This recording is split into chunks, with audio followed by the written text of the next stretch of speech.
즉 이와 같이 지금도 은혜로 택하심을 따라 남은 자가 있느니라. 아멘. 이 시간에 택하심을 따라 남은 자, 이 제목으로 함께 은혜를 나눕니다. 하나님은 이스라엘 백성을 하나님의 택한 백성으로 삼으셨습니다. 세계 많은 민족이 있지만 하나님은 이스라엘을 택한 백성으로 삼으셨습니다.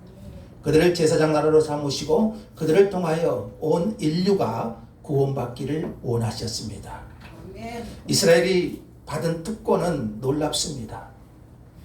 하나님께서 이스라엘 백성을 택하셨을 뿐만 아니라 하나님은 그들에게 특별한 은총을 부어주셨습니다. 그런데 그들은 예수 그리스도를 믿지 않았습니다. 그들은 메시아를 기다렸지만 메시아 대신 예수 그리스도가 이 땅에 오셨음에도 불구하고 그들은 예수 그리스도를 거부했습니다. 사람이 구원을 얻을 수 있는 유일한 길은 무엇입니까? 다른 이로서는 구원을 받을 수 없나니 천하 사람 중에 구원을 받을 만한 다른 이름을 우리에게 주신 일이 없습니다. 사람이 구원을 얻는 길은 예수 그리스도를 믿는 것입니다. 그것이 유일한 생명의 길입니다. 그런데 그들이 예수를 믿지 않으니 예수의 이름을 부를 수 없고 예수의 이름을 부르지 않으니 구원받을 수 없고 구원받지 못하니 그들은 영원한 심판을 받게 되는 것입니다. 그러므로 자연스럽게 이런 질문이 나올 수밖에 없죠. 그러면 하나님이 택하신 이스라엘 백성을 버리셨는가?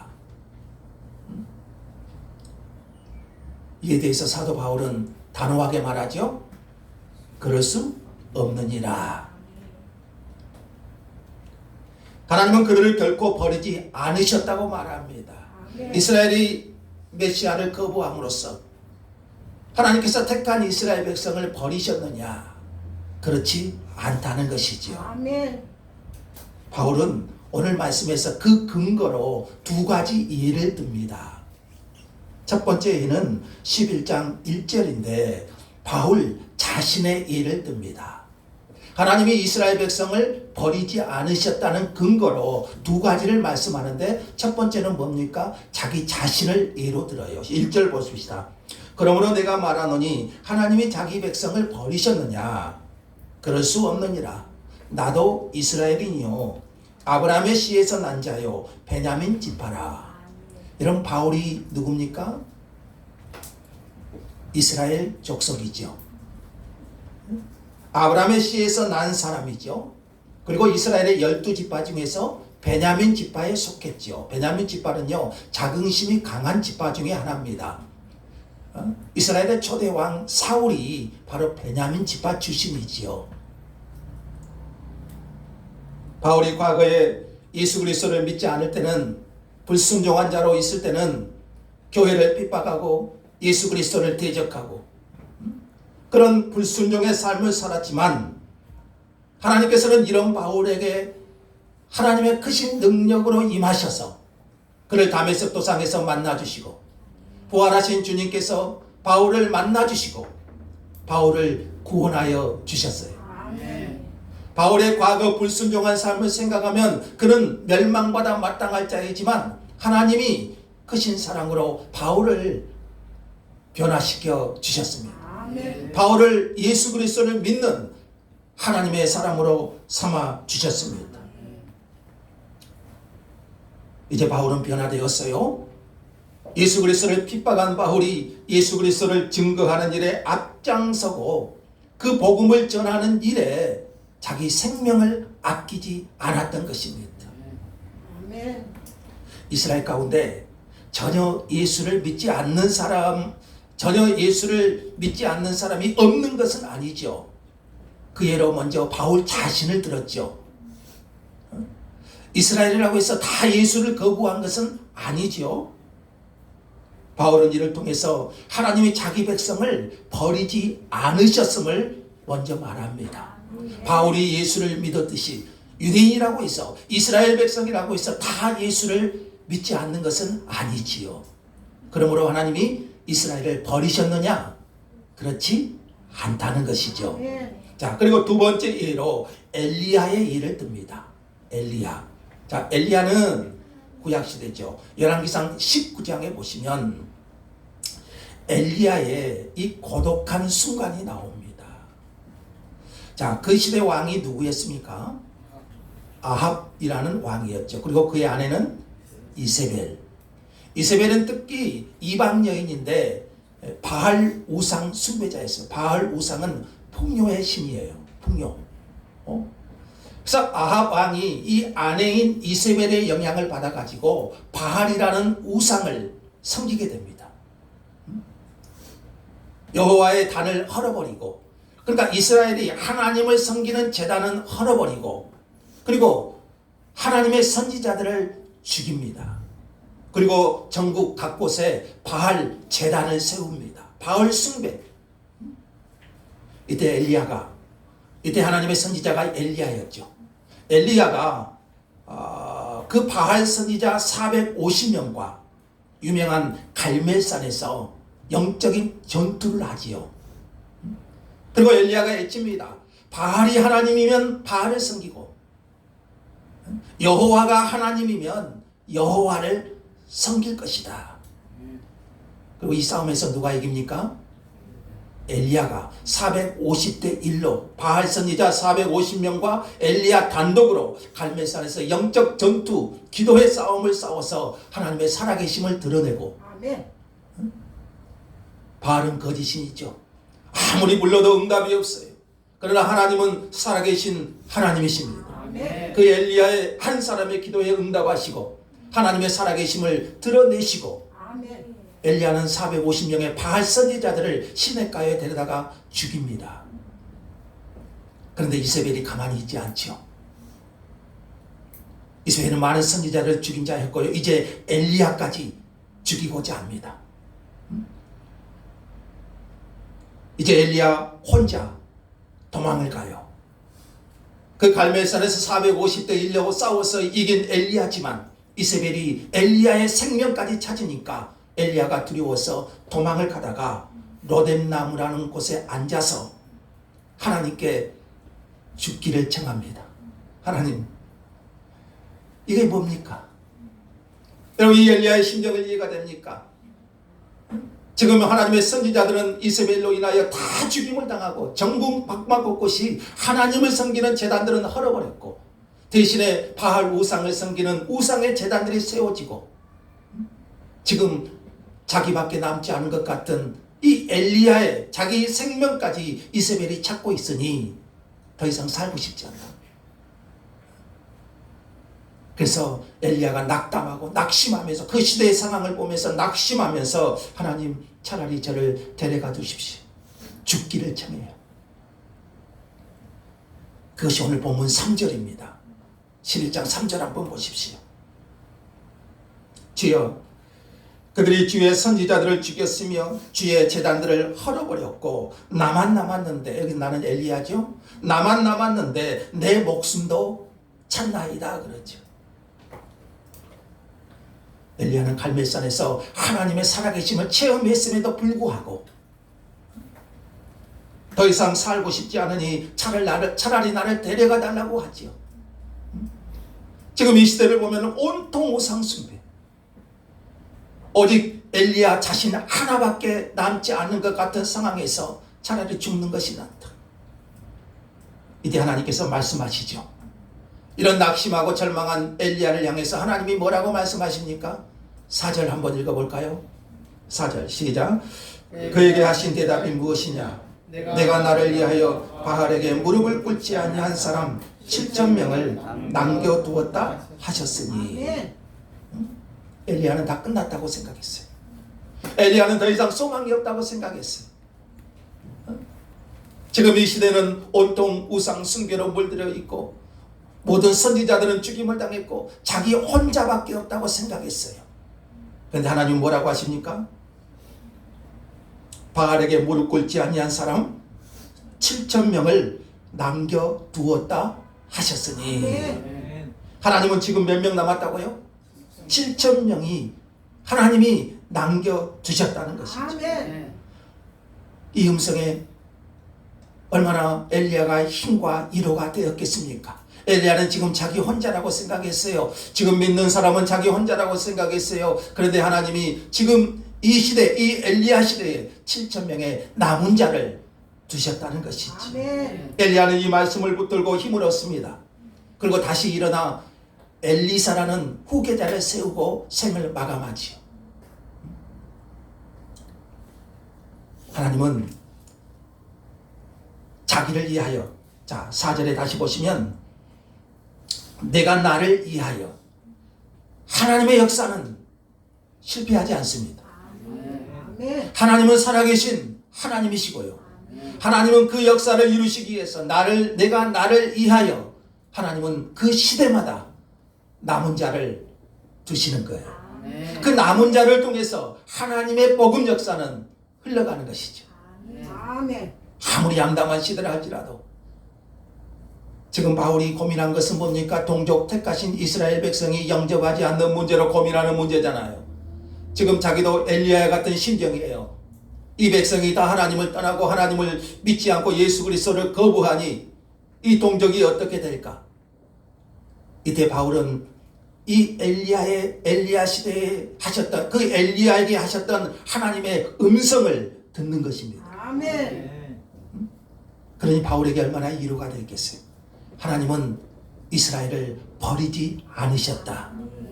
하나님은 자기 자신이 이스라엘 사람일 뿐만 아니라 하나님은 엘리야 시대같이 택하신 자, 남은 자를 두시고 자기를 위하여 그 역사를 지금도 이루고 계신다. 아멘. 여러분, 우리가 이 믿음을 가지기를 원합니다. 아멘. 하나님은 자기를 위하여 하나님의 역사를 결코 포기하지 않으시는 거예요. 주님이 오시는 그날까지 하나님의 역사는 아무리 환난이나 어려움이나 암담한 상황이 있을지라도 하나님의 역사는 이루어집니다. 아멘. 민수기에 보면은 모세가 12명의 정탐꾼들을 가나안에 보내죠. 우리가 잘 아는 것처럼 그 중에서 10명은 부정적인 보고를 하죠. 하나님을 바라보지 않고 그 조건을 보고 그 아낙 자손 같은 그 거인 족속이 사는 가나안 족속을 결코 정복할 수 없다. 그래서 포기하자. 근데 여호수아와 갈렙 두 사람은 어떻습니까? 아니다. 하나님이 주셨으니 그들은 우리의 밥이라. 올라가서 취하자. 그러면 하나님이 우리와 함께 하셔서 우리를 주실 것이다. 그 땅을 주실 것이다. 자, 우리도 때로는 그래요. 상황만 보고 다 끝났다고 생각할 때가 있어요. 도저히 이 상황에서는 어떻게 안 되겠다. 쉽게 절망해버리는 경향이 있다는 거예요. 사도 바울은 소망 없는 이스라엘을 보면서요, 엘리야에게 말씀하셨던 아직 7,000명이 남아있다고 하는 그 말씀하신 것을 하나님의 음성으로 듣고 있습니다. 아멘. 바울은 동족으로부터 그런 고독감을 느낄 때 엘리야에게 주어졌던 그 역사를 말하면서 내 눈에 보이지 않지만 남겨둔 자가 있고 내 눈에 하나님의 역사가 보이지 않지만 하나님은 반드시 당신의 역사를 위하여 일하고 계신다는 것이죠. 아멘. 이것이 믿음인 것이죠. 하나님의 역사는 이렇게 은혜로 택하신 이 남은 자의 역사입니다. 하나님은 시대마다 이 남은 자를 두셔서 그 남은 자를 통해서 하나님의 역사를 이루어 가십니다. 아멘. 예수님의 제자들도 12명, 그 12명의 사도들을 통하여 주님의 역사가 계승이 되지요. 아무리 어두운 시대 할지라도 남은 자가 있다는 거예요. 아멘. 노아 시대 보십시오. 사람들이 다 치우쳐 먹고 마시고 시집가고 장가가고 하나님의 이름을 부르지 않고 하나님의 이름을 찾지도 않았지만 하나님은 그런 시대에 노아 한 사람을 준비하셨습니다. 아멘. 에스겔 9장에도요. 에스겔이 하나님의 심판을 생각하면서 낙심하고 두려워할 때 하나님께서 에스겔에게 말씀하시죠. 아니다. 이마에 표를 받은 사람들 특별히 따로 세우고 그들을 제외한 모든 사람들은 심판할 것이라고 하지만 하나님은요, 그 시대에도 이마에 따로 표를 둔, 그러니까 남겨둔 자가 있다고 말씀하시는 거지. 아멘. 이 남은 자의 역사, 남은 자의 사상, 이것은 이사야 선지자가 이사야서에 보면은 그 남은 자의 사상이 잘 기록되어 있어요. 여러분, 그 이사야의 아들의 이름이 무엇인지 아십니까? 이사야의 아들. 어렵죠? 이사야 아들의 이름이 이사야 6장 7장 3절에 보시면은 누구로 나옵니까? 스알야숲 그렇게 나와요. 좀 어렵죠? 스알야숲. 이사야 아들 이름이 그래요. 스알야숲. 근데 그 뜻이 무엇인지 아세요? 그 뜻, 이사야 아들의 뜻이 그 스알야숲의 뜻이 남은 자가 돌아오리라 그런 뜻이에요. 남은 자가 돌아오리라. 이사야서에 그런 말씀들이 나오죠. 그리고 이사야 6장 13절은 어떤 내용이 나오냐면요. 상수리 나무가 배임을 당하여도 그루터기는 남아있는 것과 같이. 상수리 나무가 배임을 당해도 뭐는 남아있죠? 그루터기는 남아있죠. 이 그루터기가 거룩한 신입니다. 이게 남은 자예요.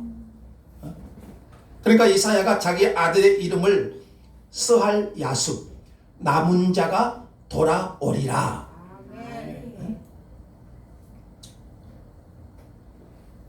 하나님께서 반드시 남겨둔 자가 있다는 것입니다.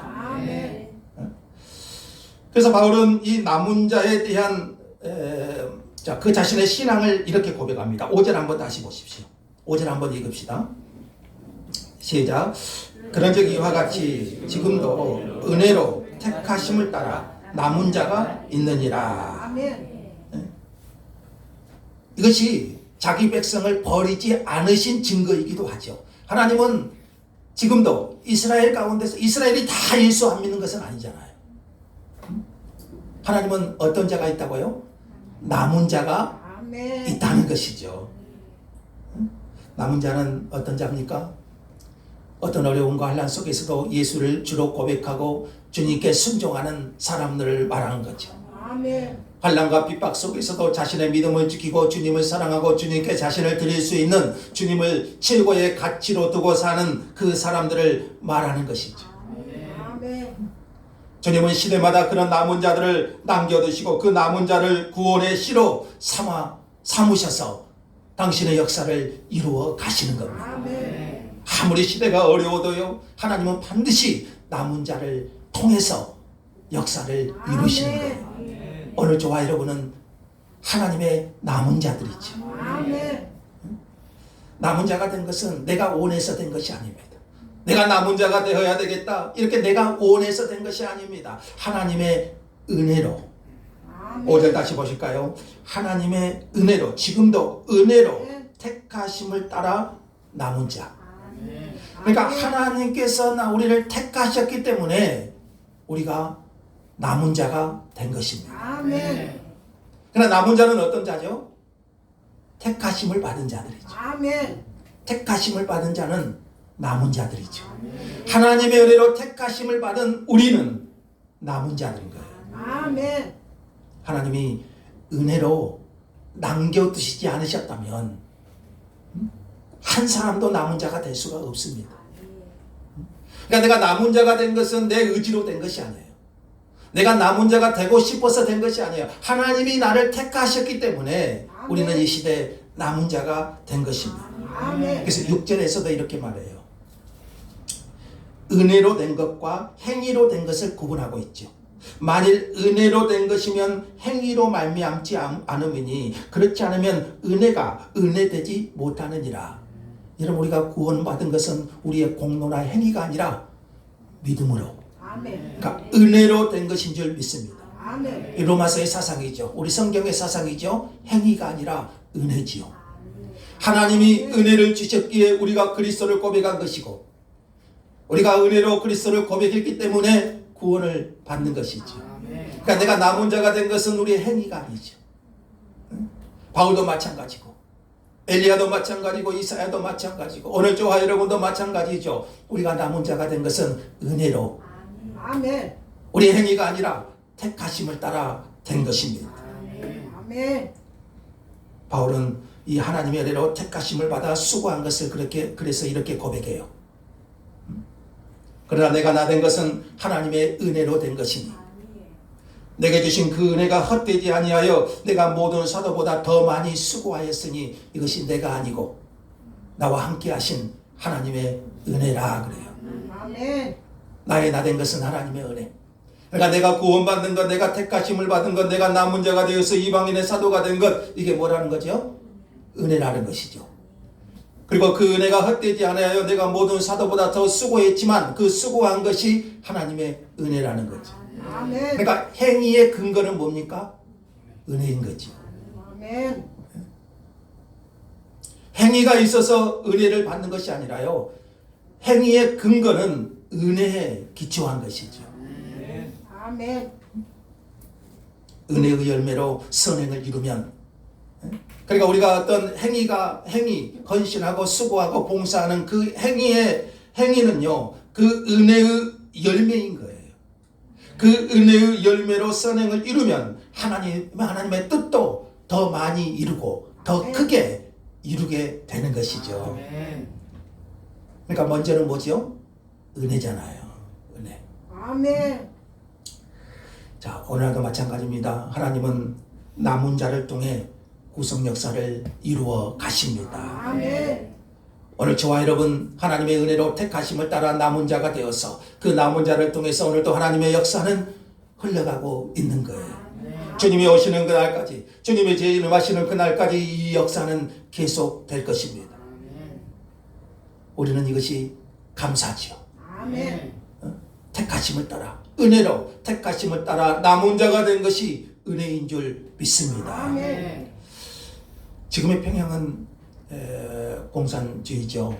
평양, 북한의 평양. 근데 여러분 아시다시피 복음은요, 우리나라에 복음이 들어올 때 북쪽에서 먼저 많이 거의 시작되죠. 북쪽이 남쪽보다 훨씬 부흥의 역사가 많았죠. 1906년 평양 대부흥 운동 여러분 아시지 않습니까?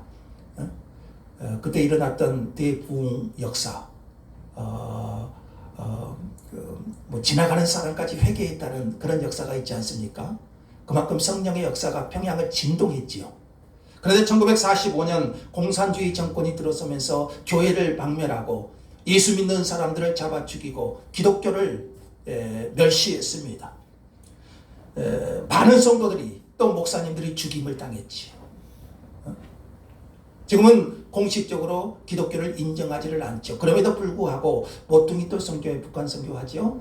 그 모퉁이돌 선교회 보고에 의하면 북한 지하교회, 그러니까 공식적으로 기독교를 인정하지 않지만 그럼에도 불구하고 북한 지하교회에서 은밀히 성경을 읽고 예배드리는 그 숫자를 파악해 보니까요,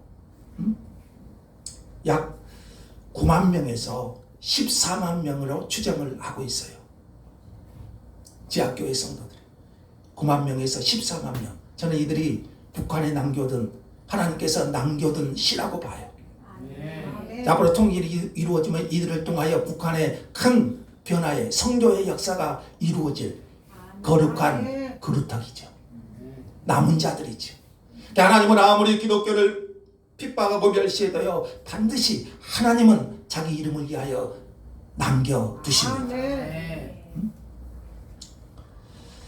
자, 우리는 세상에 무릎 꿇지 않는, 바알 시대에 바알에게 무릎 꿇지 않는 7천 명을 남겨두셨듯이 오늘 우리는 이 세상을 향하여, 세상을 향해 무릎 꿇지 않는 이 시대의 남은 자인 줄 믿습니다. 아멘. 하나님의 은혜로 택하심을 받아 이 시대의 하나님의 남은 자가 된 줄로 믿습니다. 아멘. 우리는 삶의 현장에서 남은 자로서의 은혜를 감당해야 됩니다. 아멘. 아멘. 이 세대를 분별하여 이 세대를 본받지 않고 하나님의 뜻을 분별하여 순종할 수 있는 이 시대의 남은 자의 은혜를 감당하도록 기도해야 됩니다. 하나님의 역사는 시대마다 남은 자를 통해서 이루어지고요, 오늘도 이 남은 자를 통해서 하나님은 주권적으로 당신의 역사를 이루어 가십니다. 그럼 우리는 하나님 앞에서 이 남은 자의 은혜를 감당할 수 있도록 기도해야 될 줄로 믿습니다. 아멘. 나를 주권적으로 택하셔서 남은 자로 우리를 쓰시는 그 하나님을 찬송하고 감사해야 될 줄 믿습니다. 아멘. 자, 이스라엘은 이렇게 오랫동안 메시아를 갈망했지만은 구원을 얻지 못했어요. 소수의 바울을 비롯한 소수의 사람들을 제외하고는 7절 말씀에 보면 그렇습니다. 그런즉 어떠하냐? 이스라엘이 구하는 것을 얻지 못하고 그 택하심을 입은 자가 얻었고, 이스라엘은 메시아를 구했죠. 그러나 진정 메시아가 오셨지만 그 메시아를 거부했고, 오직 택하심을 입은 자가 얻었고 그 남은 자들은 우둔하여졌다. 그러니까 메시아를 거부하니까, 메시아를 기다렸지만 그 메시아가 오시니까 실제로는 메시아를 거부하고, 그러니까 그들의 마음은 우둔하여졌다고 말합니다. 이 우둔하여졌다는 말이 언어에 보면은 굳어진 것을 말합니다. 굳어져 버리는, 굳어진 마음, 그 말을 말합니다. 오직 택하심을, 은혜로 택하심을 받은 사람들만 영접하고, 7절 하반절에 나온 것처럼 이 은혜에서 제외된 사람들이 있지요. 그 남은 자들은 우둔해졌다, 굳어졌다. 우리 보통 보면은 이 굳은 살이 박힌 것을 말해요. 굳은 살이 박히면 어쩝니까? 둔감해지잖아요. 감각이 없어지잖아요. 굳은 살이 박혀버린. 그러니까 마음이 굳으면 아무리 하나님의 말씀이 들려와도요, 감각이 오지 않습니다. 마음이 굳어 있으면, 마음에 굳은 살이 박히면 반응이 없어요. 반응이 나오지 않아요. 하나님의 말씀을 들어도 들리지 않고. 여러분, 병 중에서 가장 무서운 병이 뭔지 아세요? 물론 암이 가장 무섭지요. 또 그 다음으로 무서운 병이 뭔지 아세요? 치매도 무섭죠. 간경화입니다. 그건 뭡니까? 굳어버린 거죠. 경화, 굳어버리는 거예요. 이보다 더 무서운 것은요, 마음이 굳어버린, 저는 이것을 심경화라고 말하고 싶어요. 마음 심자, 심경화, 마음이 굳어버리는 거죠. 마음이 굳어버리는. 여러분, 사람이 불행한 것은요, 돈이 없는 것도 불행하고요, 사람들에게 무시당하는 것도 불행한 것이고요. 그런데 그보다 더 불행한 것은 우리 마음이 굳어버려서 하나님의 말씀이 들려줘도 들려지지가 않고요, 하나님의 말씀이 깨달아지지도 않고요, 듣기는 들어도 깨닫지 못하고, 들려줘도 귀로 듣지 못하고 눈으로 보지 못하는, 여러분, 그것이 가장 불행한 거예요. 그러니까 오늘 하나님이 우리를 택하신 자로 삼으시고, 아멘. 우리가 남은 자가 되게 하시고, 아멘. 그 말씀이 들려지게 하시고, 아멘. 그 영적인 것을 보게 하시고, 아멘. 그 영적인 것을 깨닫게 하시는 것이 저는 은혜라는 거예요. 아멘. 마음이 굳어진 사람은요, 그래서 혼미한 심령이 됩니다. 혼미한 심령. 그래서 보지 못하는 눈, 듣지 못한 귀를 갖습니다. 마음이 굳어져 있으니 당연한 거지요. 하나님이 은총을 거두시면 인간은 혼미할 수밖에 없어요. 하나님이 내게 부어주신 은혜를 거두어 가시면 사람은 굳어질 수밖에 없고 혼미해질 수밖에 없어요. 그러니까 우리 믿는 사람들이 가장 두려워해야 할 것이, 경계해야 될 것이, 제가 지난주에 뭐라고 말했습니까? 기도가 막히는 것이고요, 하나님의 말씀이 들려지지 않는 거예요. 다시 말하면 내 마음이 굳어버리는 것이죠. 그대로 굳어버리면요, 이것은 간경화보다 더 무서운 뭐라고죠? 심경화가 돼요. 이건 치료가 안 돼요. 그러니까 이것을 우리 믿는 사람들은 정말 두려워하고 경계해야 돼요. 하나님, 나로 주의 은혜를 거두어 가지 마옵소서. 시편에 다윗이 기도한 것이 바로 그거잖아요. 주의 성신을 내게서 거두지 마시옵고. 아멘. 다윗이 가장 두려워한 것이 뭐예요? 자기가 지혜에 넘어진 것이 사실 두려운 것이 아니에요. 우리 인간은 지혜에 넘어질 수밖에 없어요. 넘어진 것이 두려운 것이 아니에요. 내가 넘어져도 감각이 없어가지고 주의 성신을 내게 거두셔서 내가 해결치 못하고 그 하나님 앞에 올바로 세워지지 못하는 것이, 그것이 두렵다는 것이죠. 다윗이 그래서 시편에 그렇게 눈물로 기도하잖아요. 주의 성신을 내게서 거두지 마시옵고.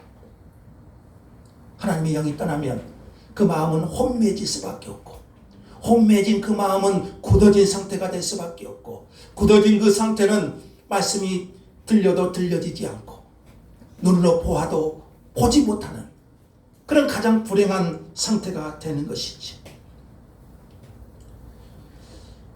자, 그리고 이제 다윗의 마지막 9절 10절에 마지막 그 다윗의 기도인데요. 9절 10절 말씀이 장차 불신앙자, 그러니까 불신자들이 받을 벌에 대한 예고를 한 다윗의 기도입니다. 시편 69편 22, 23절 말씀을 인용한 것인데,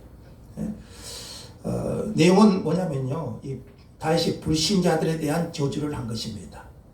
저희 밥상이 올무와 덕과 거치는 것과 보응이 되게 하옵시고, 저희 눈은 흐려보지 못하게 하고, 저희 등은 항상 굳게 하옵소서.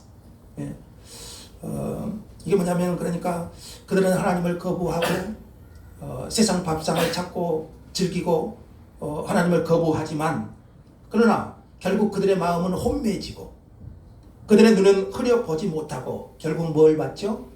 하나님의 보응, 하나님의 심판을 받는 것이죠.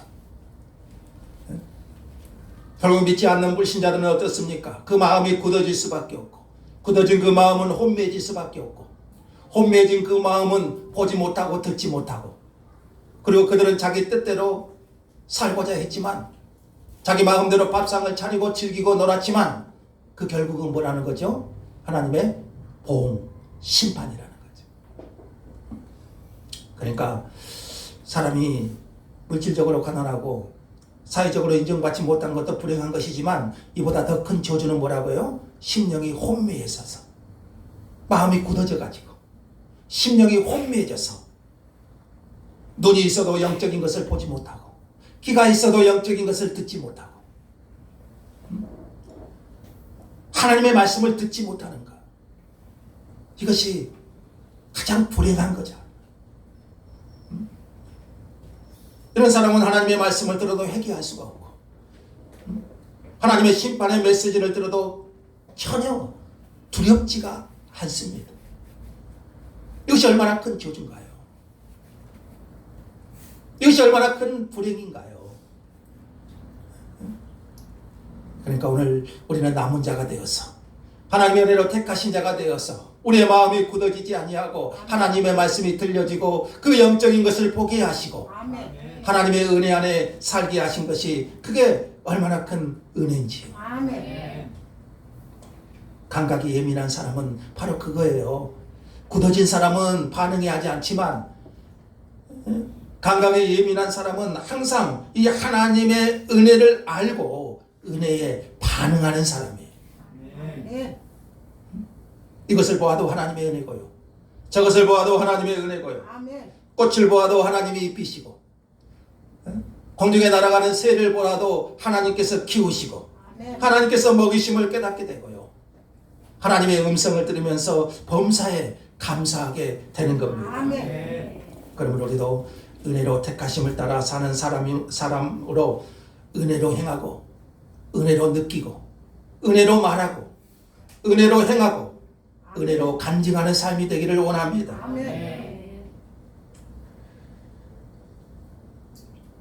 하나님은 오늘 또 남은 자를 통해서 하나님의 뜻을 성취해 가십니다.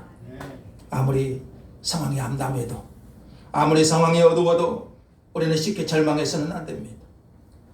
바울이 암담한 자기 동족의 현실을 보고 절망했지만 그 하나님의 음성을 들으면서 새 힘을 얻지 않습니까? 하나님의 사람은 그것입니다. 오늘도 주시는 말씀 안에서 우리는 새 힘을 얻는 것입니다. 오늘도 우리에게 들려지는 그 말씀을 통해서 우리는 하나님의 은혜를 기억하는 것입니다. 하나님은 여전히 살아 계십니다. 하나님은 여전히 오늘도 그 전능하신 능력으로 그 남은 자를 통해서 하나님의 역사를 이루어 가십니다. 이 모든 것이 우리가 은혜로 된 것임을 깨닫게 하시고, 우리 마음이 완악해지지 않도록 항상 겸손한 마음의 은혜를 구하기를 바랍니다. 기도하겠습니다.